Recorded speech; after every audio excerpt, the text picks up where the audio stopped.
اہل بیت کے دشمن پیچھے، فتوے آپ کے پیچھے، گولیاں آپ کے پیچھے، گالیاں آپ کے پیچھے، بم دھماکے آپ کے پیچھے. ایسے ماحول میں، ایسے حالات میں آپ کے سینوں میں محبت اہل بیت ہے تو اس سے بڑھ کر آپ کو کیا نعمت چاہیے؟ یہی تو دنیا کی سب سے بڑی نعمت ہے.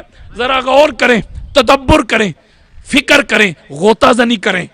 ہم نے کیا کیا یار؟ 4 گالیاں کھا لیں گے، 4 دھمکیاں ہم سن لیتے ہیں، فتوے 4 سن لیتے ہیں، گمراہ ہو گیا، شیعہ ہو گیا، رافضی ہو گیا، کافر ہو گیا. یہی کچھ ہو رہا ہے نا ہمارے ساتھ. ذرا پیچھے تو جاؤ. پتہ نہیں وہ کون سا نشہ چکھ لیا تھا میس میں تمار نے. ذرا کہ میری بات غور کے ساتھ سنیے گا. وقت کے جو بادشاہ تھے شاہ جی، وقت کے بادشاہ نے پیشکش کی تھی امارت کی، امارت کی، مال کی، عہدہ کی، منصب کی، جگیروں کی. ان کو آفر کی تھی، یعنی منسٹری کی. آج کل تو میں نے ایسے لوگ بھی دیکھے ہیں، یہ غیر سیاسی جملہ ہے، ایسے لوگ بھی دیکھے ہیں وہ امارت کی پیشکش ہو، منسٹری کی پیشکش ہو، ٹکٹ کی پیشکش ہو، وہ تو پارٹیاں چھوڑ جاتے ہیں، اپنے باپ دادا کا مذہب چھوڑ جاتے ہیں. آج کل میں نے ایسے لوگ بھی دیکھے ہیں.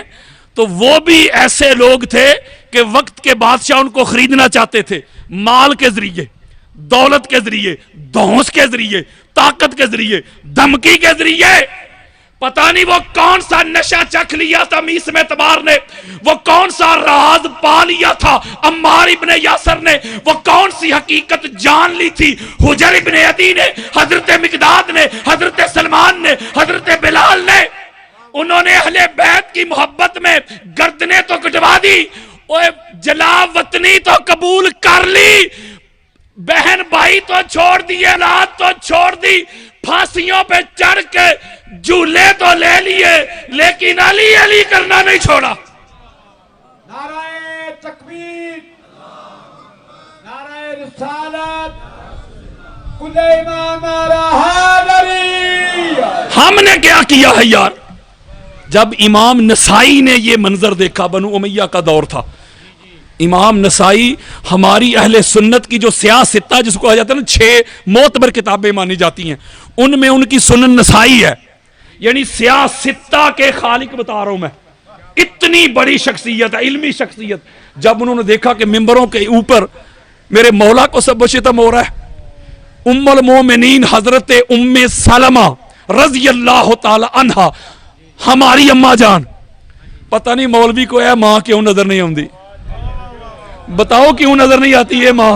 یہ وہ ہماری ماں ہے. میں اہل سنت کی 150 کتابیں دیتا ہوں. یہ وہ ماں ہے کہ جو پاک بی بی کی مصیبت میں، بیماری میں، پریشانی میں ان کی خدمت کرتی رہی.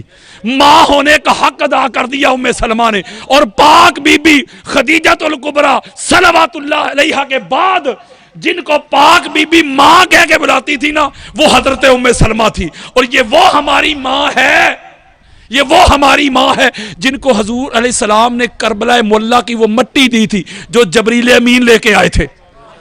نہیں سمجھے یار؟ یہ وہ ہماری ماں ہے. جب مولا حسین بادشاہ سرکار کربلا تشریف لے کے گئے تھے تو پیچھے فاطمہ صغرا کو ان کے پاس چھوڑ کے گئے تھے. اور آگے سنو، یہ وہ ہماری ماں ہے جو ہر نماز میں اہل بیت کے دشمنوں پہ لعنت بھیجا کرتی تھی. یارہ ہے تے کوئی گل نہیں نا کہ ماما بھی تیری مرضی دیاں تے صحابہ بھی تیری مرضی دے. ام المومنین حضرت ام سلمہ رضی اللہ تعالی عنہ، اہل ایمان کی امی جان،